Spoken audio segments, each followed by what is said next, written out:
আমাকে যখন বাংলাদেশ জামাত ইসলামী রমবরা 2 থেকে নমিনেশন দিয়েছেন, তারপর থেকে শহরের বিভিন্ন পথে প্রান্তে আমি ঘুরেছি।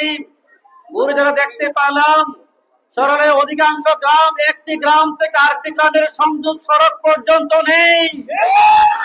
আপনারা যদি আমাদেরকে ইনসাফের প্রতি দাঁড়িপাল্লা ভোট দিয়ে আমাদেরকে বিমানে সংসদে পাঠান, আমার প্রথম কাজ হবে শহরের প্রতিটা জনপদের রাস্তাঘাট আগে ঠিক করে দেওয়া হবে ইনশাআল্লাহ।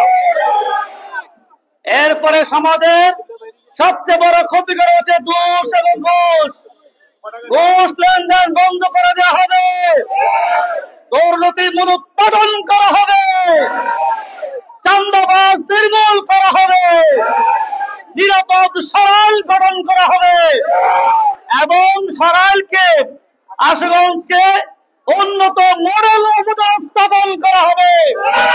জনগণের মধ্যে সমতা সক্ষমতা ঐক্যবদ্ধ বাংলাদেশ বিনির্মাণ করা হবে।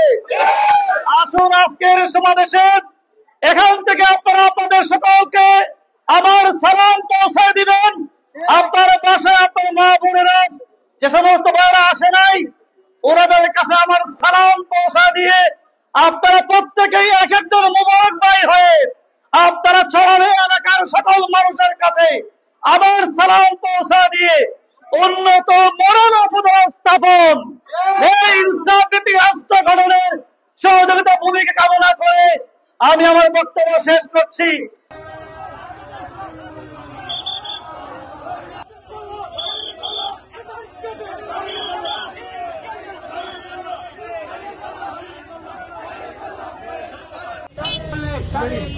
আজকের এই মিছিল প্রমাণ করে যে দাঁড়িপাল্লা প্রতীক, এই অধ্যক্ষ মোবারক ভাইয়ের যে প্রতীক সংসদে পাঠাবে হাজার হাজার মানুষের এই আজকের সরাইল উপজেলার যে এই মিছিল প্রমাণ করেছে যে একজন দক্ষ লোক, একজন প্রিন্সিপাল, একজন মাওলানা, একজন দক্ষ রাজনীতিবিদকে এই সরাইল এবং আশুগঞ্জের মানুষ সংসদে পাঠাতে চায়। আজকের এই মিছিলে প্রমাণ করে দিয়েছে। এই গণমিছিল এই সামনের দিকে যাচ্ছে, এই মোবারক ভাইকে সংসদে পাঠানোর জন্য আজকে হাজার হাজার মানুষ রাজপথে এসেছে।